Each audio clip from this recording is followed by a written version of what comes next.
ప్రభువును మహోన్నతుడైన దేవుని పేరట మీ అందరికీ శుభాభివందనములు తెలియజేసుకుంటున్నాను. జీసస్ను క్రియేషన్ మినిస్ట్రీస్ ద్వారా ఈ రీతిగా ప్రతిరోజు అనుదిన ఆహారమును మీతో పంచుకోవడానికి దేవుడిస్తున్నటువంటి కృపను బట్టి దేవునికి ఎనలేని కృతజ్ఞతలు. వాక్య ధ్యానంలోనికి మనం వెళ్దాం. న్యాయాధిపతులు 11వ అధ్యాయం 31వ వచనం.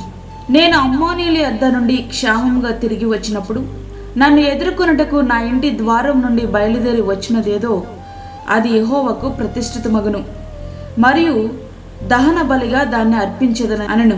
యెఫ్తా గారు తాను చేసిన మ్రొక్కుబడిని బట్టి కాదు గాని దేవుని కృపతో యుద్ధములో విజయం సాధించి విజయోత్సవంతో తిరిగి వస్తున్నప్పుడు ఆయనకున్న ఒక్కగానొక్క కుమార్తె తండ్రిని ఎదుర్కోవడానికి వచ్చింది.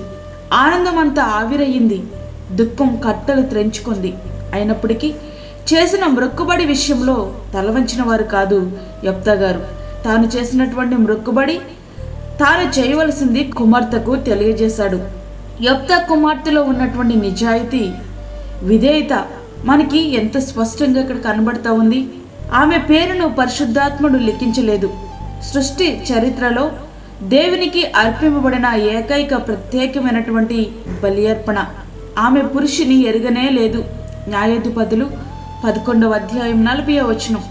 తండ్రి తన స్పష్టముగా చెప్పాడు, నా మ్రొక్కుబడి ప్రకారం నిన్నే దహన బలిగా ఇవ్వాలని.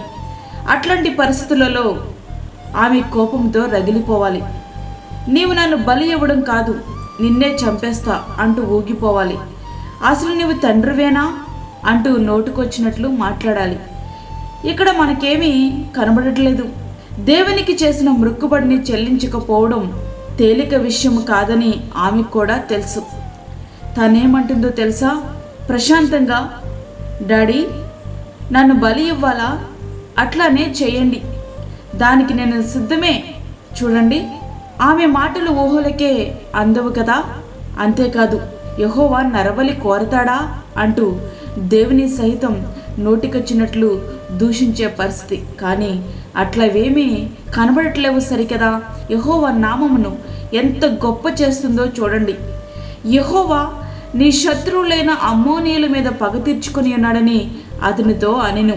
న్యాయాధిపతులు 11వ అధ్యాయము 36వ వచనం. తండ్రి యుద్ధములో నీవు విజయం సాధించావు, నీవు గొప్ప శూరుడవు అంటూ తన తండ్రినేమీ గొప్ప చేయలేదు గాని నీ శత్రువుల మీద యెహోవాయే పగ తీర్చుకున్నారు అంటూ దేవుని మహోన్నతమైన శక్తిని కొనియాడుతుంది. తన ప్రాణం కోల్పోయే పరిస్థితి తన ముందు ఉన్నప్పటికీ కూడా శత్రువులపై దేవుడు అనుగ్రహించిన విజయం ముందు ఆనందిస్తూ ఉంది. ఆయనకు అర్పణగా మారడానికి సిద్ధపడుతుంది. తండ్రితో ఒక విషయం మనవి చేస్తుంది. 2 నెలల వరకు నన్ను విడువుము, నేనును నా చెలికత్తెలను పోయి కొండ మీద ఉండి నా కన్యత్వమును గూర్చి ప్రలాపిస్తాను.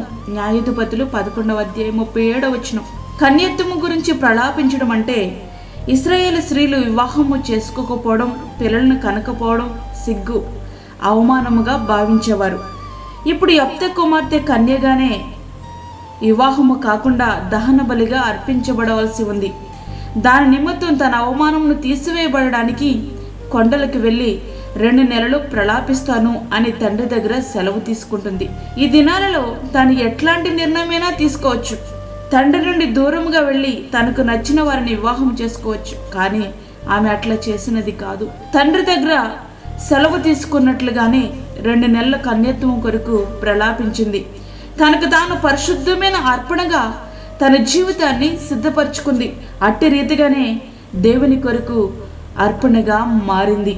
ప్రియ స్నేహితుడా, ప్రియ సహోదరి, వాక్యం వింటున్నటువంటి ప్రియమైన దేవుని బిడ్డ, నీవును అట్టి అర్పణగా మార్చబడాలి.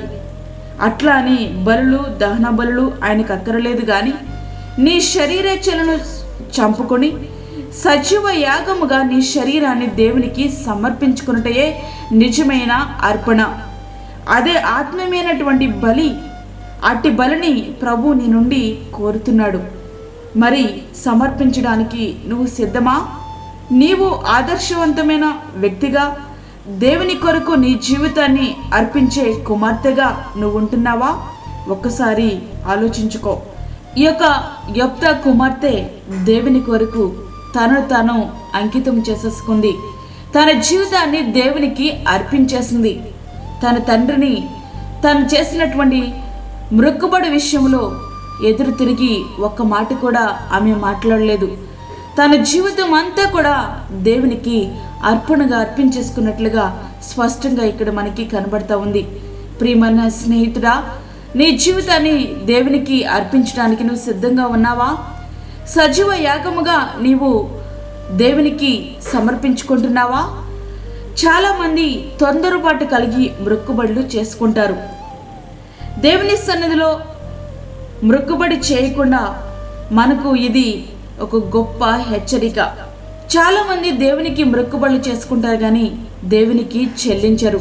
ప్రియ స్నేహితుడా, ప్రియ విశ్వాసి, దేవునికి మొక్కుబడి చేసుకుని మర్చిపోయావా?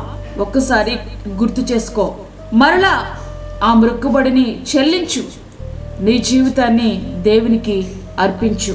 ఆ రీతిగా మన జీవితాలు సిద్ధపరచుకుందాం. అట్టి కృప ధన్యత ప్రభు మనకు అనుగ్రహించునుగాక. ఆమేన్. వాక్యం విన్నటువంటి ప్రియమైన దేవుని బిడ్డలారా, ప్రార్థనలో ఏకీభవించండి. పరిశుద్ధుడైన తండ్రి, ప్రేమగల యేసు ప్రభువా, శ్రేష్టమైన అమూల్యమైన మరి ఒక దినం మా జీవితంలో మీరు అనుగ్రహించారు. నీకు వందనాలు. ఈ దినమంతా నీ కృప, నీ కాపుదల, నీ సన్నిధిని మాకు తోడుగా ఉంచండి ప్రభా. అదేవిధంగా ప్రార్థనలో ఏకీభవిస్తున్న ప్రతి ఒక్క బిడ్డను మీరు దర్శించండి. ఎవరైనా మొక్కుబడులు చేసుకుని మర్చిపోయి ఉంటే గుర్తు చేసుకుని వారు నీకు అంకితం అవడానికి సహాయం చేయండి. అదేవిధంగా గర్భిణీ స్త్రీలను, చంటి బిడ్డలను, వృద్ధులను జ్ఞాపకం చేసుకునండి నాయన. హార్ట్ పేషెంట్స్ని జ్ఞాపకం చేసుకునండి. వారికి నీ కాపుదల దయచేయండి. అప్పుల బాధలతో ఇబ్బంది పడుచున్న నీ బిడ్డలకు ఆ సమస్య నుంచి విడుదల చేయండి నాయన. గర్భఫలము లేక బాధపడుచున్న నీ బిడ్డలకు గర్భఫలము దయచేయండి.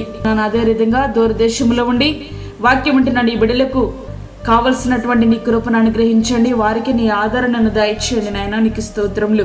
మా దేశాన్ని, మా రాష్ట్రాన్ని మీరు కాపాడండి. రాష్ట్ర నాయకులు, దేశ నాయకులు నీతి న్యాయములతో పరిపాలించుటకు సహాయం చేయండి. మాకు కాదు యెహోవా, మాకు కాదు, సమస్త మహిమ ప్రభావం మీకు ఆరోపించుకుంటూ యేసు పరిశుద్ధ నామమున అడిగి వేడుకుంటున్నాము తండ్రి. ఆమేన్. ఈ యొక్క వర్తమానములు మీ బంధువులకు, మీ స్నేహితులకు షేర్ చేయండి.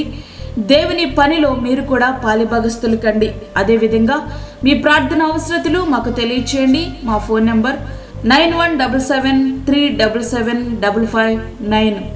దేవుడు మిమ్మును, మీ కుటుంబమును దీవించునుగాక. ఆమేన్. ప్రభు పనిలో మీ సహోదరి Annamani Solomon. Praise the lord. మా ఛానల్ని సబ్స్క్రైబ్ చేయండి, షేర్ చేయండి, లైక్ చేయండి. దేవుడు మిమ్మల్ని దీవించునుగాక.